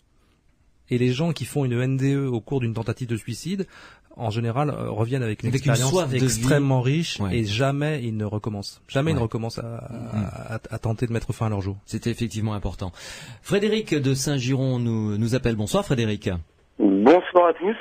Nous vous écoutons. Vous avez une question, je crois, ou des questions. D'abord, avant la question, moi, j'ai ma petite théorie sur le sujet, sur la vie et la mort. Et à mon avis, nous sommes déjà tous morts, car si on voit la chose de cette façon, enfin comme moi, on en est persuadé. C'est-à-dire que pour moi, tous les événements ont lieu en même temps, et c'est nous qui nous déplaçons dans le temps. Ça, si vous permettez, oui, d'accord, c'est une théorie qui vous est propre, elle est aussi respectable que d'autres théories. Mais votre question? Ma question concerne une expérience menée par Aldous Huxley, je ne sais plus en quelle année, qu'il a fait sur un ami à lui qui était mourant. Et l'ami en question était d'accord pour mener l'expérimentation jusqu'à son terme, c'est-à-dire jusqu'au décès de celui-ci. Oui. Et il était posé sur une balance au milligramme. Et lorsque cet ami est mort, la balance a perdu, le corps de son ami a perdu 21 grammes d'un coup. Oui, Aldous Huxley, c'est celui qui a écrit Le meilleur des mondes, c'est ça? Oui. C'est cela, ouais. Ah d'accord, le romancier. Eh bien écoutez, nous avons deux spécialistes, Jocelyn Morisson. Oh, moi je suis pas spécialiste, mais cette histoire de 21 grammes, c'est largement controversé. Hein. Ça a fait l'objet d'un très beau film pardon, avec Sean Penn récemment, qui est un très très beau film qui s'appelle 21 grammes. Donc c'est le poids de l'âme. Oui, mais non, ça n'a jamais été confirmé dans un cadre scientifique sérieux. Ouais. Et pour ma part, je n'ai pas connaissance que ce soit Aldous Huxley qui soit à l'origine de ça. Ouais. Par contre, c'est l'auteur d'un très beau livre qui s'appelle Les Portes de la Perception, également, qui est tout à fait fascinant. Oui, mais si je puis me permettre, et là je me tourne vers le docteur Jean-Jacques Charbonnier, vous qui avez été confronté à la mort si souvent, est-ce que même cette question est utile? Non, absolument pas, parce que bon, il y a que les Américains qui sont capables de faire ça, je crois. Oui. Bon, il faut vraiment être matérialiste pour penser que ce qui nous constitue est un poids. Si on reprend encore les données de la physique quantique, songez un peu que si on supprimait le vide qui sépare nos particules, qui nous constituent, l'ensemble de l'humanité aurait le volume d'un petit poids. Donc vous voyez, qu'est-ce que ça veut dire, quoi, peser l'âme, non. En plus, il y a tout un phénomène physique qui se produit, la putréfaction, etc., lors de la décomposition des cadavres, et on peut imaginer qu'on perde quelques grammes, mais ça ne représente absolument pas le poids de l'âme. Ça n'a pas de poids. Et encore une fois, ce corps éthérique ou cette âme ou cette entité profonde qui nous constitue aurait une vitesse supérieure à la vitesse de la lumière, puisque ça serait la même vitesse que celle de la pensée, par exemple. Donc vous voyez bien qu'on ne peut pas quantifier. Et encore une fois, j'ai eu une anecdote intéressante à raconter sur une radio concurrente, mais qui est bien parlante. Lorsque j'étais au CNRS de Montpellier, il y a un physicien qui tenait absolument à avoir les caractéristiques physiques de la lumière. Il voulait savoir si elle chauffait, si elle éclairait beaucoup. Alors, je ne suis pas un expérienceur, mais cette lumière qui d'accord. Mais j'en ai tellement fréquenté que j'ai pu répondre à leur place. Je lui ai dit, c'est une lumière parce que c'est le terme, le vocabulaire, le mot qui correspond le plus. Mais je pense que Jean Morzel me contredira pas. C'est quelque chose qui est tellement lumineux, entre guillemets, en termes d'amour et en termes d'entourage. C'est de l'amour. Voilà, que ça semble le mot le plus adapté, mais ça n'a aucune caractéristique de la lumière. Jean Morzel, ça aussi c'est une des caractéristiques de ceux et celles qui ont vécu une NDE, c'est les mots sont, paraît-il, pauvres pour dire ce qu'ils ont vécu, ce que vous avez vécu. Tout à fait. Lorsque je me retrouvais donc entouré de cette lumière, je vous ai dit tout à l'heure que j'étais dans une joie, une béatitude, j'étais merveilleusement bien, mais ça veut rien dire. C'était au-delà de tout ça, il n'y a pas de mots, c'est vrai, il n'y a pas de mots qui peut se dire exactement ce que l'on ressent. C'est au-delà de tout ce qu'on peut percevoir dans notre vie courante. C'est incalculable. Incalculable. Une pause à nouveau, 0826 300 300, et ensuite je vous demanderai à vous, Jean Morzel, et à Jocelyn et au docteur Jean-Jacques Charbonnier, puisque vous avez côtoyé d'autres personnes qui ont vécu des NDE. Jocelyn a parlé d'ailleurs un petit peu, je dis ça en vous chahutant un petit peu, Jean Morzel, de jalousie de vous vis-à-vis ceux qui sont ou celles qui sont rentrés dans la lumière. C'est tout à fait vrai. Vous nous en parlerez les uns et les autres tout à l'heure. En attendant, vos questions, vos témoignages à notre standard 0826 300 300.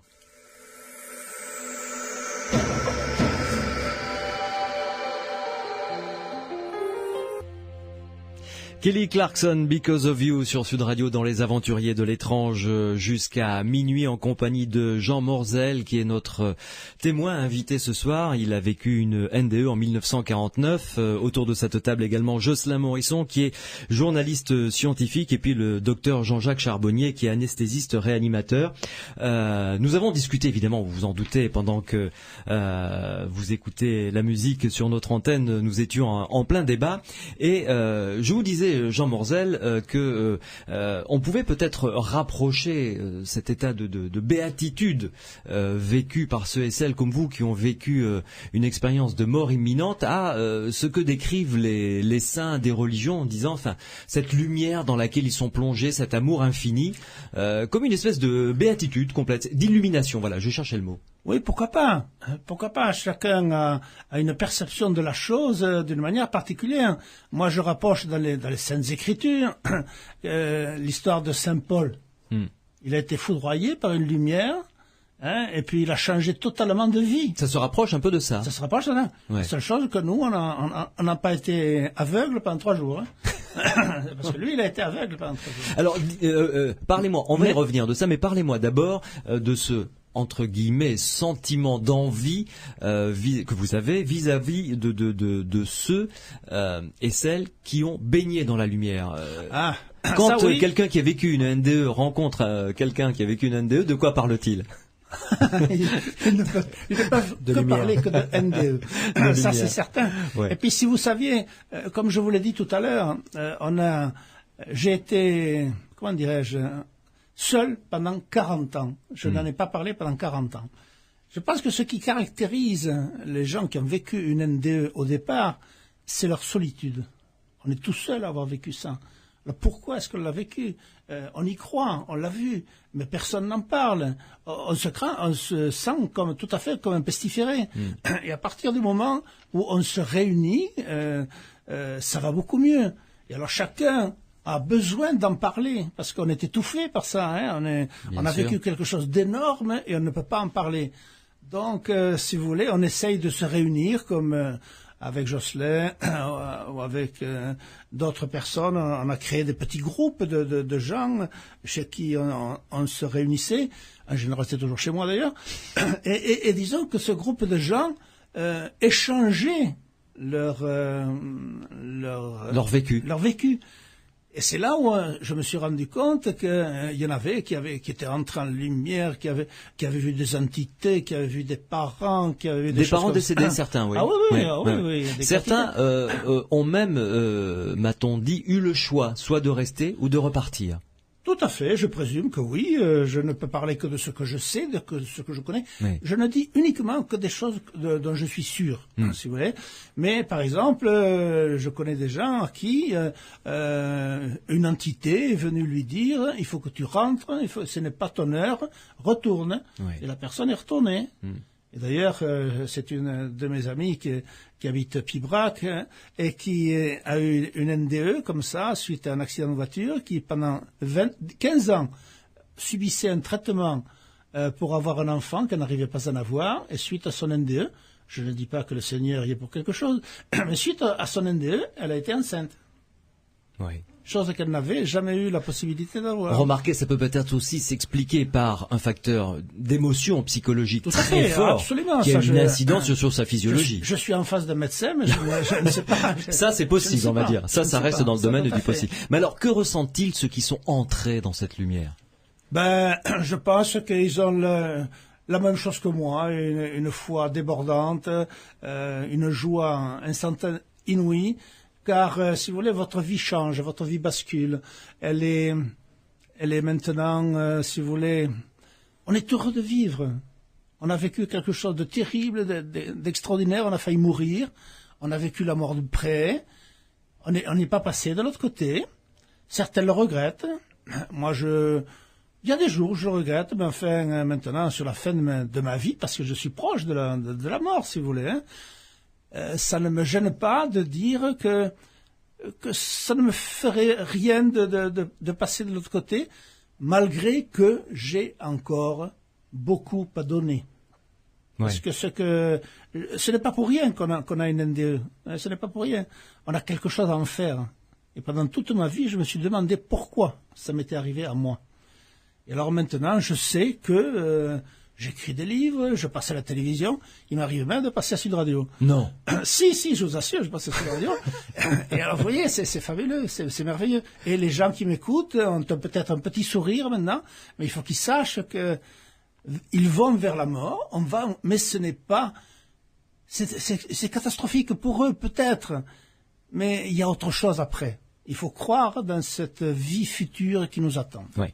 On va parler du rapport des religions, hein, on y reviendra, avec les NDE. Est-ce qu'ils considèrent cela comme étant une preuve de l'existence d'un au-delà et d'un être qu'on appelle Dieu, qu'on appelle Allah, qu'on appelle sous un nom quel qu'il soit. Mais avant, je voudrais que l'on accueille Bettina qui nous appelle de Brive-la-Gaillarde. Bonsoir. Bonsoir. Jean Morzel, Jocelyn Morisson et le docteur Jean-Jacques Charbonnier vous écoutent. Vous voulez nous apporter une réflexion sur les NDE. Oui, voilà. En fait, j'ai entendu dire par rapport à une autre émission que certaines personnes avaient mal vécu ce passage dans la lumière, quoi. Ah d'accord, que dans la lumière, c'était pas de l'amour, vous voulez dire, ou c'était mal vécu? Comme disait tout à l'heure le monsieur, Jean Morzel, voilà, merci, qu'il se sentait bien, il n'y avait pas de mots pour le décrire. Et bien ces personnes-là, par contre, c'était tout l'inverse. Elles étaient mal, elles étaient. Et je voulais savoir si c'était par rapport aussi à la vie qu'on vit justement, à nos actions, à nos... Comme une sorte de punition, quoi, en quelque sorte. Hein? Oui, voilà. Enfin, c'est par rapport à ces témoignages-là, je me suis posé la question, me demander, tiens, est-ce que la conscience justement ne joue pas là-dessus ou ça n'a rien à voir, je ne sais pas du tout. Ouais, bonne question, mon commandant. Je la pose tout de suite à Jocelyn. Que pouvez-vous apporter comme élément de réponse à Bettina? Oui, on appelle ces expériences une NDE négative. Donc effectivement, alors elles sont beaucoup plus rares que les NDE donc positives, mais elles existent effectivement, il faut pas les passer sous silence. Le mot punition me semble un peu fort, mais très probablement il y a une question de bilan psychologique ou émotionnel, disons, au moment de l'expérience. Ça dépend effectivement de l'état émotionnel ou psychologique dans lequel se trouve la personne au moment de l'expérience. Et comme de toute façon il est fort probable que dans cette expérience on projette une part de ses attentes, de ses fantasmes et aussi de ses peurs, eh bien il se peut que l'expérience tourne mal. Soit négative en fait. Oui, comme je vais faire un parallèle, terrible. Un parallèle audacieux parce que j'encourage personne à prendre des drogues. Et on sait très bien qu'avec des produits hallucinogènes très forts, il y a des mauvaises expériences aussi, des bad trips. Bon, voilà, il y a des gens qui peuvent vivre une expérience tout à fait extatique et d'autres une expérience infernale. C'est vrai, sauf que dans le cas de la NDE, les NDE négatifs sont beaucoup plus rares que les NDE positifs. J'ai pas les chiffres en tête, mais c'est beaucoup plus rare. Jean Morzel. Et les 3/4 des gens qui ont vécu des NDE négatives ne regrettent pas de les avoir vécues. Jean a raison d'insister sur le fait que malgré tout, au long terme, il y a des répercussions positives. Souvent. Paradoxalement, même avec une NDE négative. Pour prolonger la question de Bettina, quand on revient, qu'on a quitté cette lumière, il n'y a pas un moment de dépression totale en se disant mais pourquoi je suis pas resté dans cette lumière finalement? Oui, ça c'est très important à dire parce que pendant longtemps, on nous ouvre la porte du bonheur absolu et vlan, ça se referme. Vous avez raison, Louis, parce que pendant longtemps, on a dit que les gens qui avaient vécu une NDE revenaient et étaient des vrais saints qui irradiaient d'amour et qui comme ça étaient des gens tout à fait extraordinaires. Et qui vivaient du coup et qui avaient une vie pleine et qui remplissaient et qui répandaient l'amour autour d'eux. Or c'est vrai que ça dépend tout à fait des gens, ça dépend de l'état dans lequel ils se trouvaient avant, ça dépend de leur capacité à intégrer tout ça, mais pour certains c'est très difficile. Il faut dire qu'on vit dans un monde qui n'accorde pas d'importance tellement à ces valeurs-là, dans un monde très matérialiste, donc c'est vrai que c'est difficile de retrouver un équilibre, et il y a beaucoup de gens qui ont du mal à retrouver cet équilibre, et certains effectivement sombrent dans une forme de dépression. Bettina, est-ce que nous avons répondu à vos interrogations? Oui, tout à fait. D'accord, merci beaucoup Bettina. Merci. Bonne soirée. Bonne soirée à vous. Merci. 0826 300 300, vous pouvez continuer à nous appeler au standard pour poser des questions comme Bettina ou encore Frédéric de Saint-Giron. 0826 300 300, une pause et on se retrouve dans les aventuriers de l'étrange. Le groupe Coldplay avec Talk sur Sud Radio dans les aventuriers de l'étrange. Nous parlons des expériences de mort imminente avec Jean Morzel qui est notre grand témoin et qui en a vécu une en 1949. Jocelyn Morisson qui est journaliste scientifique et puis le docteur anesthésiste réanimateur Jean-Jacques Charbonnier qui a écrit un livre qui s'intitule L'après-vie existe aux éditions CLC. 0826 300 300, vous pouvez nous appeler jusqu'à minuit. Pierrette nous appelle de Castel-Sarrazin. Bonsoir Pierrette. Bonsoir Louis. Merci de nous appeler. Comment allez-vous? Eh ben écoutez, fort bien ma foi, fort bien. Oui. Je suis en excellente compagnie, tout va bien. Oui, je sais que je comprends depuis un petit moment. Alors dites-moi Pierrette, vous nous appelez parce que vous avez vécu une expérience de mort imminente, c'est ça? Oui, fait en 1970 à la suite d'une césarienne qui s'est très mal passée. Je me suis rendu compte, à un moment donné, puis on s'en rend compte après, on peut le raconter après puisqu'on s'en rappelle, c'est ce qui est formidable, que je rentrais dans un tunnel, vraiment très illuminé, en forme de colimaçon. Et je voyais au fond de ce tunnel, c'était vraiment un rond très bleu, comme un paquet de cigarettes gauloises, vous savez. Vous voyez, j'ai vraiment la couleur encore dans ma tête. Et pourtant, c'était en 1970. Et c'est vrai que quand j'ai raconté ça au médecin, quand j'ai retrouvé mes esprits, il m'a dit que j'avais subi une entrée dans la mort, mais bon, que c'était pas le jour et que voilà, il fallait que j'étais revenu sur Terre. Hein. Il a été, je veux dire par là, il ne vous a pas dit que c'était une hallucination, non, que c'était... Non. Il n'a pas approfondi la situation. Mais après, j'en ai parlé plusieurs fois avec d'autres médecins, parce que j'ai beaucoup de médecins dans ma famille. Et bon, il me disait que ça pouvait exister, qu'on n'en avait pas des preuves. Bon, on n'a que des preuves par les gens qui en parlent, mais qui ne peuvent pas le dire officiellement. Est-ce que, comme Jean Morzel, quand vous avez vu ce que vous appelez cette lumière bleue comme ça, comme ces paquets de caporal, ça me fait un peu penser à ça, ou de gauloise. Est-ce que vous avez senti une espèce d'amour, de chaleur, de bien-être? Un bien-être incroyable. Que je me suis toujours dit que si c'était ça la mort, ça me fait pas peur. Voilà. Vous avez entendu Jean Morzel. Elle a répondu à la question, cette jeune femme. Tout à fait, c'est tout à fait ça. La mort, c'est autre chose que ce que l'on nous a prédit dans notre société judéo-chrétienne. Oui, tout à fait. Et en même temps, je vous rejoins aussi dans ce que je vous ai entendu de ce que vous disiez. C'est que à partir de ce moment-là, je pense que j'ai toujours été très près des gens, j'ai toujours aimé tout le monde, j'ai toujours été très près pour faire du bien autour de moi. Mais à partir de ce moment-là, ça a été encore pire. Je suis toujours en train d'aider, d'écouter tout ce qui se passe autour de moi, si quelqu'un n'est pas malheureux, vous voyez, je me suis donné aux autres en quelque part. Après une NDE, on a un travail à faire. Tout à fait, je crois, oui, on nous a désigné. Et vous, en revanche, je dirais, votre chance, vous, par rapport à d'autres, quand vous avez raconté votre expérience, vous avez été bien accueilli. Ah oui, tout à fait, parce que je vais vous dire, Louis, on se connaît depuis longtemps. Ah bon? Oui, parce que j'ai participé à ces émissions aussi avec le professeur Lignon. Oui, exact. Nous étions très amis avec Franck Langlois. Oh oui, Francky. Donc j'ai d'autres expériences aussi. C'est pour ça que l'autre jour je vous avais appelé, mais j'ai dit à votre collaborateur que je n'avais pas été rappelé parce que c'était sûrement trop tard. Ah bah oui, vous savez, malheureusement, minuit. Vous connaissez la radio donc, Pierrette. Oui, tout à fait. Bon, en tout cas, merci de nous avoir apporté cette expérience. Voilà, ça fait plaisir. Je vous fais de grosses bises et à bientôt, Pierrette. Et à bientôt, et je demande à tous les gens de ne pas avoir peur de ça, au contraire. C'est très gentil à vous. C'est de grande force. Au revoir, Pierrette. Et à bientôt, j'espère. Oui. Fernande, maintenant, nous appelle d'Agen. Oui. Bonsoir, Fernande. Merci de venir nous rejoindre d'abord. Très émouvant. Écoutez, repartir en arrière. Ne vous inquiétez pas, il y a que des gens gentils vraiment dans ce studio, que ce soit Jean, que ce soit Jocelyn Morisson ou le docteur Charbonnier. Mais moi, j'ai pas accepté ça comme ces messieurs. Ah bon? Vous avez vécu ça dans quelles circonstances d'abord? Un matin, je me suis levée très tôt pour aller au petit coin. J'ai eu un malaise. La personne qui était auprès de moi a... Après, j'ai vu un médecin. Après, ne me demandez pas. J'étais dans un tunnel blanc, une lumière merveilleuse, une musique que personne ne pourra refaire.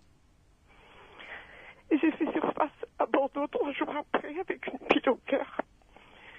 Et l'infirmière m'a dit, avec un sourire, vous nous avez dit que si mourir c'était si facile, vous repartiez aussitôt. Et c'est vrai, j'aimerais repartir aussitôt. Et ça fait depuis 93, je bataille énormément. J'en ai voulu autant à Dieu qu'au médecin. J'entendais une voix qui me disait, c'est pas l'heure, c'est pas l'heure, c'est pas l'heure. Voilà. Et depuis, je bataille. Et deux ans après cet examen, cet incident, je suis en train de perdre la vue suite à une maladie soi-disant orpheline. Et si je voudrais bien entendre cette musique et partir. Pourtant, je suis arrière-grand-mère de 9 arrière-petits-enfants. Mais je vis ça très mal. Très mal. J'ai très mal supporté. Parce qu'après, avant, je travaillais pour des magasins, je faisais du tricot. Et quand un de mes petits-fils est né, J'avais une paire d'aiguilles dans la main, une paire de laine, et je disais, avec ça, je fais quoi? J'ai perdu énormément de choses que je savais faire. Je me trouvais impotente. Voilà. Quand j'entends ce monsieur qui dit qu'il a une vie merveilleuse, qu'est-ce que je l'envie?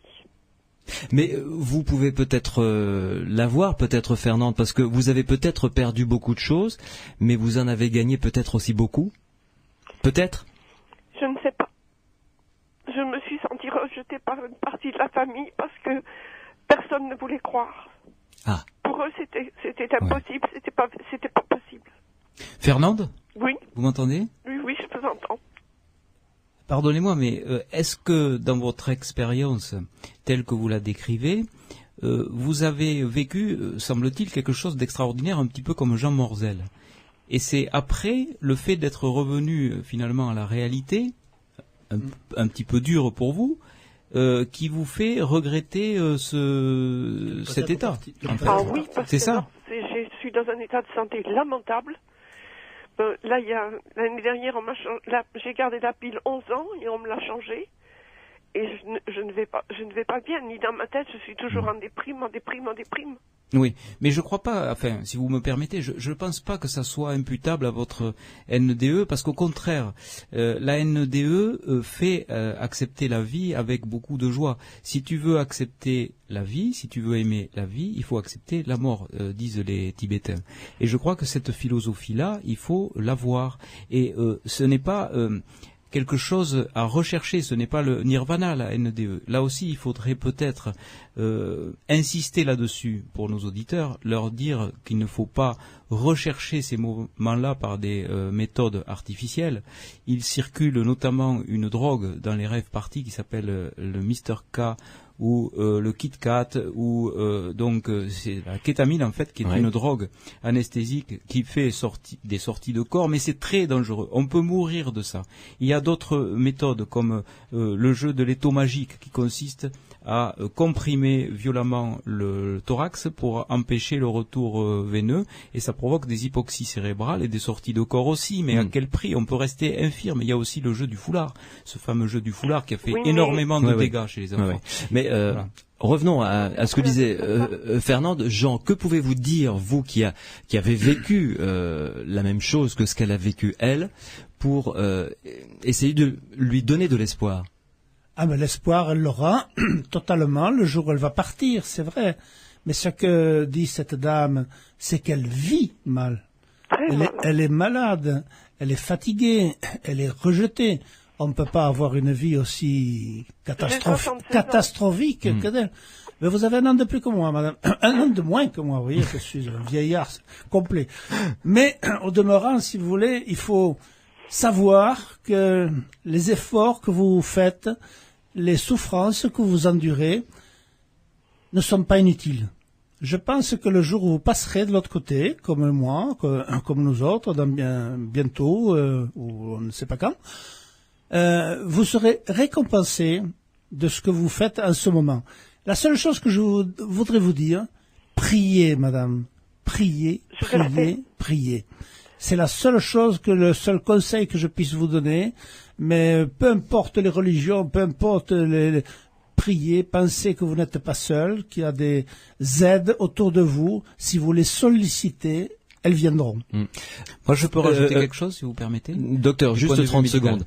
Fernande, vous avez dit que on a beaucoup de monde dans votre entourage ne croit pas à ce que vous avez vécu finalement. Oui, exactement. Bon, mais là, ce témoignage qu'a apporté ce soir Jean Morzel, et c'est pour ça qu'il se démène justement, parce que lui est resté 40 ans dans le silence, sans en parler, de peur justement d'être rejeté. J'osais pas le dire parce que ça me semblait tellement, c'était tellement magnifique, c'était tellement, j'osais pas le dire. Oui, je comprends, oui. Mais maintenant, vous n'êtes plus seul. Vous n'êtes plus seul, justement, puisque il y a des dizaines de millions de personnes, comme nous l'a dit Jocelyn Morisson tout à l'heure, ou le docteur Jean-Jacques Charbonnier, qui l'ont vécu sur la planète. Donc, vous n'êtes pas un cas isolé, loin de là. Vous voyez, il y a des gens qui habitent dans la banlieue de Toulouse, à Toulouse, chez vous, peut-être même pas très loin de chez vous, qui ont vécu la même chose et qui n'osent pas en parler, mais qui l'ont vécu. Donc, si ça peut vous rassurer, voilà, ce côté, vous n'êtes pas seul. Mais tout dépend demande comment on est entouré. C'est vrai. Parce si que je peux me permettre la personne avec qui je d'intervenir. vivais, peu de temps après, m'a dit je ne suis ni médecin ni infirmier. Il m'a mis à la porte au bout de 11 ans de vie commune. Ouais. Si je peux me permettre, docteur, une petite intervention médicale pour une fois. Est-ce que vous avez consulté quelqu'un, votre médecin de famille? Est-ce que vous lui avez parlé de votre dépression? Parce que là, bon, je suis médecin, donc je peux faire le diagnostic par téléphone, c'est très facile. Cette dame est déprimée. Elle a une dépression aiguë et ça peut être grave, une dépression aiguë. Oui. Donc, je pense que dans un premier temps, il vous faut aller voir votre médecin de famille, lui expliquer dans quel état vous êtes, et peut-être que lui aura cette écoute, sûrement il aura cette écoute, et il vous orientera vers une thérapie psychanalytique ou voir... C'est en 93 que ça m'est arrivé. Mais mais il vous faut en parler, il vous faut trouver un interlocuteur. Alors l'interlocuteur, ça peut être un médecin, ça peut être un prêtre, ça peut être un proche de votre famille, mais il faut parler. Et plus vous parlerez de cette expérience, plus ça vous fera du bien et plus ça vous libérera. Mais il vous faut pas rester comme ça. C'est pas possible ça. Vous pouvez pas rester comme ça. Il faut absolument qu'on s'occupe de vous. Et nous, on est à l'antenne à l'autre bout et on se doit de vous rendre ce service, de vous dire. Allez consulter quelqu'un ou allez voir un médecin ou allez voir un prêtre si vous êtes croyante ou allez voir quelqu'un en tout cas qui vous écoutera. Vous avez besoin d'une écoute, ça c'est sûr. C'est promis, Fernande, vous en parlerez à votre médecin de famille au moins. Oui. On vous fait de grosses bises, Fernande. Bon courage, merci Fernande, de nous avoir appelés. En tout cas. Au revoir. Merci pour votre témoignage. 0826 300 300, nous sommes ensemble jusqu'à minuit si vous avez vécu ces phénomènes de NDE qui ne laissent personne indemne, quand on en ressort, Jean Morzel, on en ressort différent d'une manière ou d'une autre. Venez nous en parler si ça peut vous soulager et écouter ainsi le témoignage fraternel, si je puis me permettre, de Jean Morzel, celui de Jocelyn Morisson ou encore du docteur Jean-Jacques Charbonnier. Les aventuriers de l'étrange, c'est jusqu'à minuit.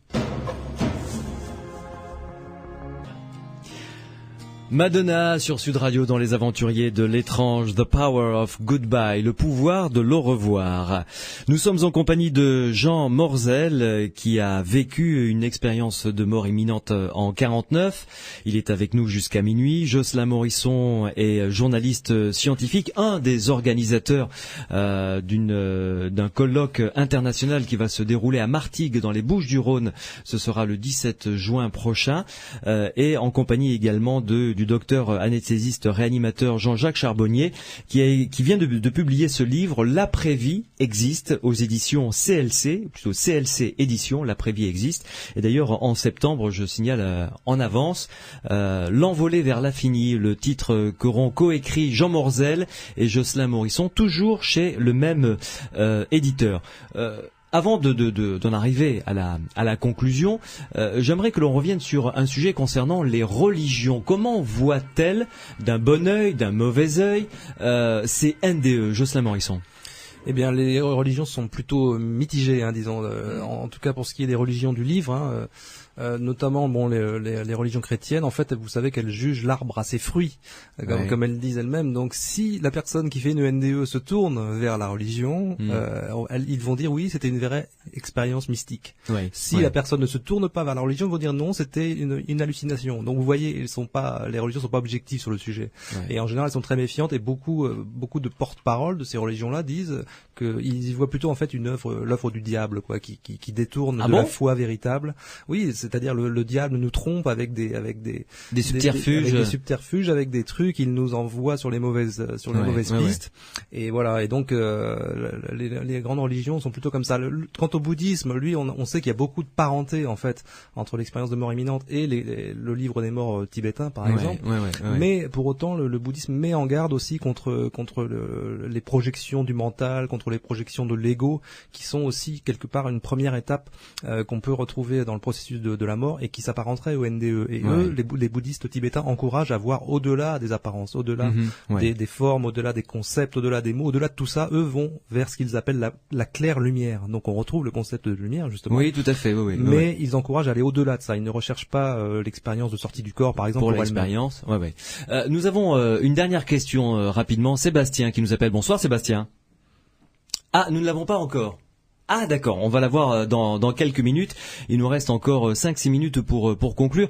Docteur Jean-Jacques Charbonnier, votre conviction concernant ces NDE, parce que vous êtes toubib, docteur en médecine, certes, anesthésiste réanimateur, mais vous n'en êtes pas moins humain, alors votre conviction à vous, c'est quoi? Ma conviction, c'est le titre de ce livre. L'après-vie existe. J'ai hésité, je voulais mettre au départ ma vérité sur l'après-vie, et puis je me suis dit, qui je suis, moi, en toute humilité, pour avoir une vérité quelconque. Non, dès la première ligne du livre, on voit bien que c'est mon leitmotiv, l'après-vie existe. C'est votre conviction profonde. C'est ma conviction, donc je fais tout un cycle de conférences, etc., que les auditeurs peuvent retrouver sur mon site www.charbonnier en minuscule avec un seul n.fr. Donc là, ils verront. Grand communicant, docteur Jean-Jacques Charbonnier.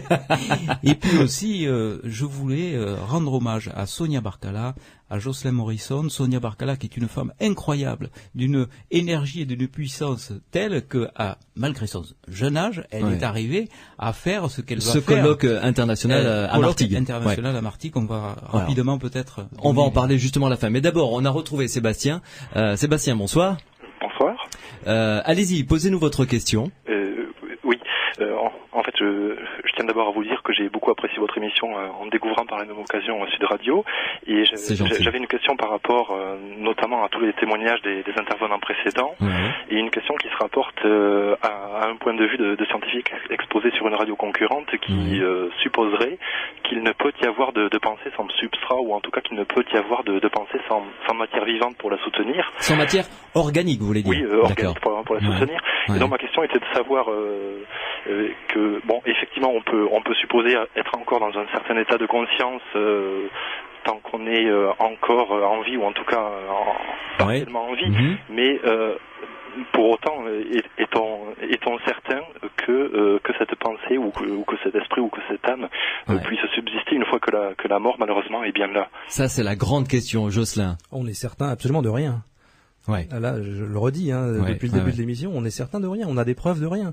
Néanmoins, il faut savoir que la science elle-même, aujourd'hui, elle est complètement ouverte. La physique, c'est ouvert. On sait qu'il y a des gros progrès à faire pour réconcilier la mécanique quantique et la relativité générale, etc. Donc, peut-être que de ces progrès-là sortiront des pistes qui permettront d'expliquer que la conscience survit à la mort physique. Ça reste complètement ouvert, mais on est certain de rien. Je peux conseiller un livre à cet auditeur. À Sébastien, donc, La Divine Connexion de Melvin Morse, où il dit que nous sommes connectés à une banque de données, la supraconscience, par l'intermédiaire d'une zone du cerveau qui s'appellerait le gyrus angulaire, excusez-moi du gros mot, mais ça s'appelle comme ça. Et c'est au Jardin des Livres, donc je peux conseiller ce livre. Melvin Morse est un médecin urgentiste américain qui est spécialisé dans les NDE des enfants, et il a beaucoup travaillé sur la conscience et la supraconscience. Avant de se quitter et de laisser le dernier mot à Jean Morzel, parlons de cette rencontre internationale qui va se dérouler donc le samedi 17 juin, toute la journée de 9h à 20h, mais ça va être dense.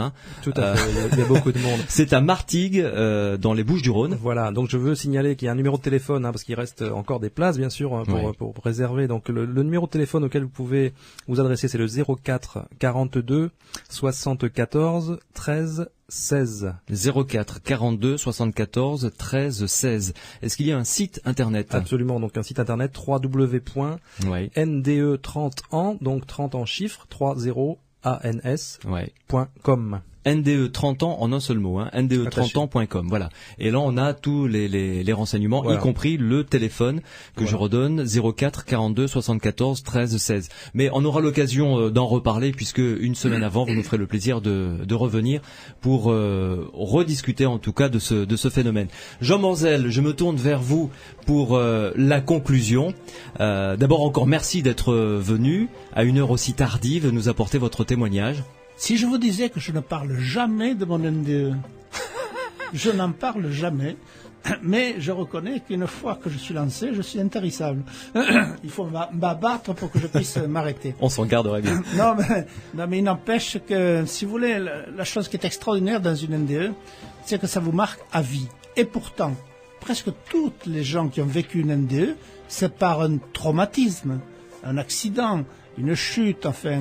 Jamais une circonstance heureuse, oui. En général. Et pourtant, ils considèrent que c'est le plus beau jour de leur vie. Et moi de même, ça a été le plus beau jour de ma vie. C'est un jour qui a changé ma vie pour m'orienter vers ce que je suis en train de faire aujourd'hui, à essayer de dire que la mort n'est pas une fin en soi, que les cimetières sont vides, que la religion n'est pas toujours ce qui conviendrait, mais au demeurant, c'est merveilleux de vivre, et il faut surtout bien vivre.